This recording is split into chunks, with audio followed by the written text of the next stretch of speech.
Hello बच्चों, आज हम एक नया टॉपिक पढ़ेंगे। यूपीएस।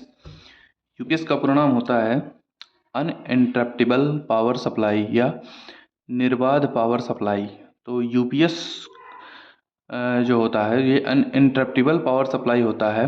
मतलब कि यह जो मुख्य सप्लाई या मेन सप्लाई ऑन ऑफ हो जाती है तो यह बैकअप देता है किसी भी इलेक्ट्रॉनिक अप्लायंसेस को। जैसे बेसिकली ये यूज होता है, यूपीएस कंप्यूटर के लिए ही यूज होता है। कंप्यूटर और अदर सेंसिबल इलेक्ट्रॉनिक उपकरण के लिए यूज होता है यूपीएस, जो कि मुख्य सप्लाई की अनुपस्थिति में उस उपकरण को विद्युत आपूर्ति प्रोवाइड करता है। ठीक है, तो यूपीएस एक ऐसा इलेक्ट्रॉनिक उपकरण है जो कंप्यूटर को निर्बाध सप्लाई प्रदान करता है। ठीक है, निर्बाध का मतलब कि अगर लाइट ऑफ हो गई तो वो ये सप्लाई उसको देता रहेगा। तो यूपीएस का खंड आरेख यहाँ पे देखते हैं, बहुत ही सिंपल खंड आरेख है, देख लीजिए आप लोग। तो यूपीएस में क्या होता है कि यूपीएस में ये ब्लॉक है, ये एक ब्लॉक है जो रेक्टिफायर ब्लॉक है और एक ब्लॉक है जो इन्वर्टर ब्लॉक है। सिंपली अगर देखा जाए तो यूपीएस का काम और इन्वर्टर का काम दोनों एक ही है, क्योंकि दोनों ही मुख्य सप्लाई की अनुपस्थिति में जो लोड है उसको सप्लाई देते हैं। ठीक है, तो यूपीएस में और इन्वर्टर में थोड़ा सा अंतर है। वो अंतर क्या है अभी नीचे हम बताएंगे यहाँ पे। ठीक है, लेकिन इससे पहले यूपीएस का खंड आरेख हम देख लेते हैं। जो ब्लॉक डायग्राम है इसका देख लेते हैं कि इसमें इनपुट एसी होता है और एसी इनपुट को यहाँ पर रेक्टिफाई किया जाता है। रेक्टिफाई करने के बाद ये डीसी बन जाता है और इस डीसी से जिसमें बैटरी लगी होती है बैटरी को चार्ज किया जाता है। ठीक है, बैटरी को चार्ज किया जाता है यहाँ पे। फिर जब एसी सप्लाई जो बंद हो जाती है, जब यहाँ से एसी सप्लाई मान ली लाइट कट जाती है, तो इस डीसी जो बैटरी की डीसी ऊर्जा है इसको डीसी को फिर से इन्वर्टर के माध्यम से इसको एसी में बनाया जाता है और यहाँ पर आउटपुट पे जो भी उपकरण लगा होता है उसको एसी फीड की जाती है। ठीक है, तो ये तो हो गया है यूपीएस का कार्य जो है ना, कि एसी को पहले डीसी में कन्वर्ट, जब तक लाइट रहेगी तब तक डीसी में कन्वर्ट करके बैटरी को चार्ज करेगा। लाइट के जाने पर बैटरी की ऊर्जा को सीधे इन्वर्टर के माध्यम से फिर एसी को प्रोवाइड करेगा। ठीक है, और जब लाइट रहेगी तो लाइट जब रहती है उस समय उसी लाइट को फिर से ये बाईपास कर देगा, इस स्विच के माध्यम से बाईपास कर देगा। कहाँ पर? लोड के लिए। ठीक है, तो इसी एसी को फिर से बाईपास करके लोड को भी फीड करेगा और साथ ही साथ बैटरी को भी चार्ज करेगा। ठीक है, जब लाइट कटेगी तो बाईपास में सप्लाई जाना बंद हो जाएगी, तो यहाँ से जो डीसी ऊर्जा है उसको एसी बनाकर ये लोड को फीड करेगा। ठीक है, अब इसमें जो है इन्वर्टर और यूपीएस दोनों में अंतर क्या है? दोनों का काम बेसिकली एक ही है ना, लेकिन इन्वर्टर और यूपीएस में अंतर है। जैसे ये इन्वर्टर हमारा, तो इन्वर्टर में देखिए समय विलंब और इसमें समय विलंब। समय विलंब का मतलब कि लाइट के जाने पर स्विचिंग, लाइट के जाने पर लाइट जैसे ही जाती है तैसे ही रिले जो है हमारा मेंस को कट करके बैटरी की ऊर्जा को तुरंत कनेक्ट कनेक्ट करता है, इससे बैटरी की सप्लाई तुरंत ले सकें। तो इन्वर्टर में विलंब समय जो होता है वो 500 मिलीसेकंड तक होता है, जो कि ज़्यादा होता है। लेकिन यूपीएस में विलंब समय जो होता है 3 से 5 मिलीसेकंड होता है। मतलब यूपीएस जल्दी जो है फास्ट जो है स्विचिंग होती है यूपीएस में लाइट के जाने पर। मतलब तुरंत ये विद्युत को तुरंत सप्लाई दे देता है कंप्यूटर को। होना भी चाहिए, क्योंकि कंप्यूटर में हम काम कर रहे होते हैं, तो अगर सप्लाई बिजली जाने के बाद कुछ देर बाद अगर यूपीएस सप्लाई देना शुरू करेगा तो बहुत सारी इन्फॉर्मेशन की लॉस हो जाएगी। कंप्यूटर ऑफ हो जाएगा, उससे हम जो काम कर रहे हैं वहाँ पे क्या होगा, इन्फॉर्मेशन की लॉस हो जाएगी। ठीक है, तो इन्वर्टर में ये टाइम डिले जो होता है, समय विलंब टाइम डिले जिसको बोलते हैं, वो 500 मिलीसेकंड होता है, लेकिन यूपीएस में 3 से 5 मिलीसेकंड होता है। तो ये एक बहुत बड़ा डिफरेंस है दोनों में, इन्वर्टर और यूपीएस में। दूसरा, इन्वर्टर हमारा यूज होता है, इससे इसके लोड होते हैं फैन लाइट इत्यादि, ये सब लोड होते हैं इसके। और यूपीएस का लोड क्या होता है? कंप्यूटर और प्रिंटर होता है। ठीक है, मूल्य की बात करें तो अगर इन्वर्टर है तो हमारा सेम पावर का इन्वर्टर लो कास्ट में आ जाएगा, लेकिन यूपीएस अगर लेंगे तो वो हाई कास्ट में आएगा। ठीक है, तो ये कुछ डिफरेंस हैं इन्वर्टर और यूपीएस में। ठीक है, तो इन दोनों में डिफरेंस है, हालांकि दोनों का काम एक ही है। ठीक है, तो इसके बाद आगे चलते हैं।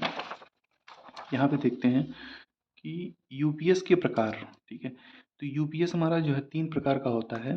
देखिए, online UPS, offline UPS, line interactive UPS 3 प्रकार के होते हैं, ऑनलाइन यूपीएस, ऑफलाइन और लाइन इंटरैक्टिव। तो ये जानना बहुत इंपॉर्टेंट है, ठीक है।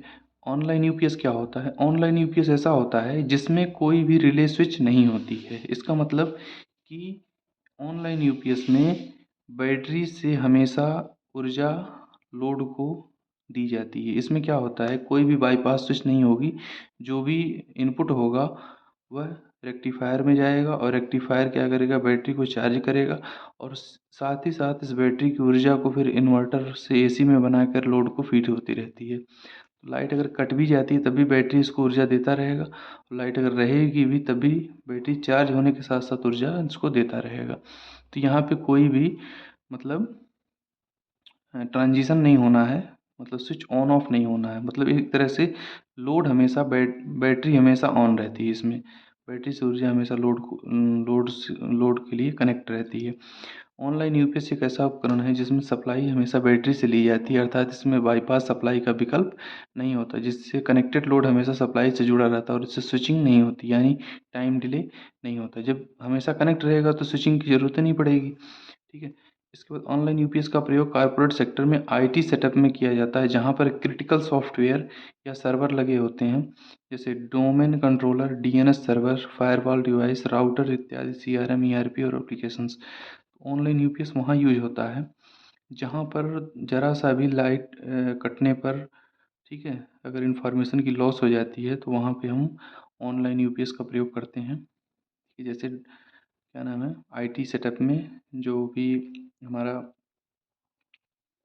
आईटी सेटअप होता है ठीक है, डेटा ट्रांसमिशन में जो भी ऑपरेटर यूज होते हैं, उपकरण यूज होते हैं, उनमें हम डोमेन कंट्रोलर जैसे हो गया, डीएनएस सर्वर हो गया, फायरवॉल डिवाइस हो गई, इस सब में ऑनलाइन यूपीएस का प्रयोग करते हैं, ठीक है। इसके बाद दूसरा होता है ऑफलाइन यूपीएस। ऑफलाइन यूपीएस क्या होता है? ऑफलाइन यूपीएस हमारा बेसिकली क्या होता है कि ये ऑफलाइन यूपीएस है, इसको बोलते हैं स्टैंड बाय बोलते हैं। तो ऑफलाइन में क्या होता है, यहाँ पर एक ट्रांसफ़र स्विच होगा, ठीक है। इसका मतलब ये होगा कि जब लाइट ऑन रहेगी तो मेन लाइट यहाँ से लोड को जाएगी और साथ ही साथ इसी लाइट से बैटरी हमारा चार्ज होता रहेगा। जैसे ही लाइट ऑफ हो जाएगी, लाइट ऑफ होगी, ये ट्रांसफ़र स्विच यहाँ से एक नंबर से डिस्कनेक्ट होकर 2 नंबर पे कनेक्ट हो जाएगा, यहाँ पे 2 नंबर पे आ जाएगा और बैटरी में जो चार्ज हुई है उस बैटरी की ऊर्जा को इन्वर्टर एसी में बनाकर आउटपुट पे फीड करता रहेगा। तो इसका मतलब इसमें ऑफलाइन यूपीएस में ये होता है कि लोड जो होता है वो हमेशा बैटरी से कनेक्ट नहीं होता है, जब लाइट चली जाती है तभी जो है लोड बैटरी से कनेक्ट होता है। तो ये ऑनलाइन और ऑफलाइन यूपीएस में दोनों में ये डिफरेंस है।